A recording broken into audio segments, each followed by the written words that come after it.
So we need to explain 3 concepts which you're going to find really interesting, because there's motivation, there's discipline, and there's willpower.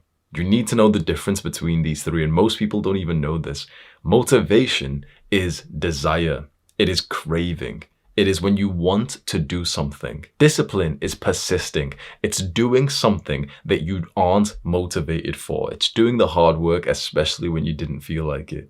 And willpower is resisting. It's not doing something even when you feel like it. So I'm motivated for the gym means I want to go to the gym. I use discipline to go to the gym means I didn't feel like going to the gym, but I went anyway. And I used my willpower not to eat the junk food, meant that I was motivated to eat the junk food. I wanted to, but I specifically didn't, even though I felt like it. Because motivation is fickle, it can come and go, but discipline is here to stay because it's a character trait that we can build inside of us. In fact, I think discipline is so important that I end every single one of my videos with a catchphrase: do the hard work, especially when you don't feel like it. That phrase, do the hard work, especially when you don't feel like it, perfectly encapsulates discipline. It's only discipline if you didn't feel like it. And this is why, as a man, it's so easy to win. 99% of men are just chasing instant gratification because it's so easy to fall down. They want the fast results in their business, so they're not willing to wait or to sacrifice or to set up something for the long term. They want to watch porn right now because they feel a sense of loneliness or, a sense of being deprived of intimacy, which they won't go and solve long term through improving themselves and learning how to navigate a relationship with a woman. So they'll just go and get that online right now. They want a sense of status and brotherhood, but they'll get that in video games right now because it's instant. So 99% of men are doing that. If you can become the 1% of man, and this isn't even me saying that you need to become so amazing or anything. Literally just do the fundamentals of not doing the ultimate degenerate habits, and you're already in the top few percentile of men. And getting into the top 1% of men will not come from any kind of monumental act. If you're starting to feel proper motivated right now, and you've started to visualize this proper hard grunting workout, and you're gonna, make this fancy business, it's not about that. Beating your competition isn't about some big act that you've done. It's just about showing up every day and literally just setting the intention to try and do it a little bit better. It's the guy who stayed on the basketball court for an extra 5 minutes when everyone else went home. He's the one who becomes the world champion afterwards. There's 2 books which are very similar, which I recommend you to read.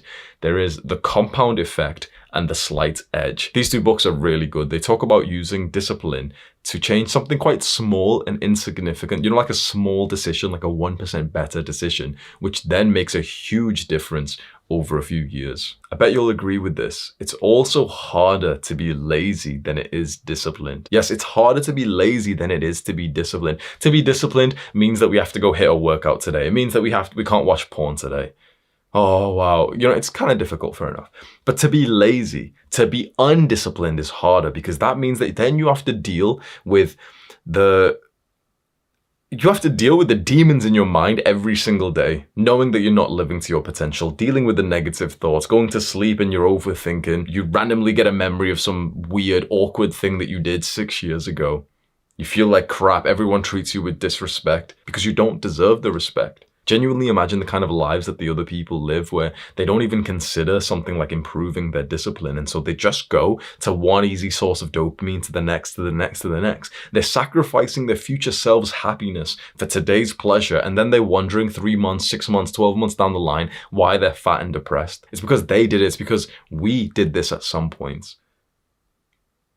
I'm glad that we're on this pathway where we've stopped sacrificing ourselves, and instead we're making life better for our future self. Discipline is a treat for your future self. Discipline is the ultimate act of self-love, because you're saying, you know what? Here is some modern technology, porn, video games. It's been made by a company who don't give a fuck about me. If I killed myself today, this porn company wouldn't give a fuck. They'd only care because, one user's went inactive.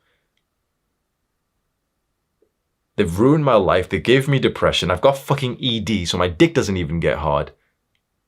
How is this nice for me? But if I quit watching porn today, my future self is going to be recovering slowly and slowly and slowly. 3 days in, and he feels, he's got a bit more lust, a bit more male aggression inside of him. Testosterone levels are rising. 2 months without porn, and you start to feel very healthy towards women and you can actually speak to them.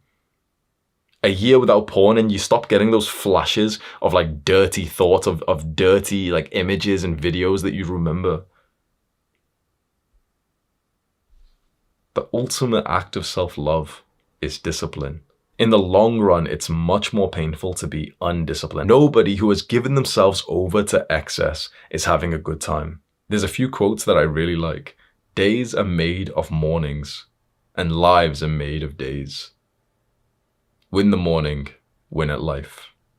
I really think that's the case. If you start your day with an awesome morning routine, hard work, this specific task that means a lot to you, which is super hard to do, and you just do it to the best that you can, not expecting it to be perfect, struggling with it, losing your attention, but just, sticking to it, doing it anyway, waking up early every single day, doing that. You're starting each day perfect. That usually translates into a way better day than, waking up late or anything. And your whole life is just made up of these days. So it sounds weird, but like the way to live a good life is just to have like a good morning routine.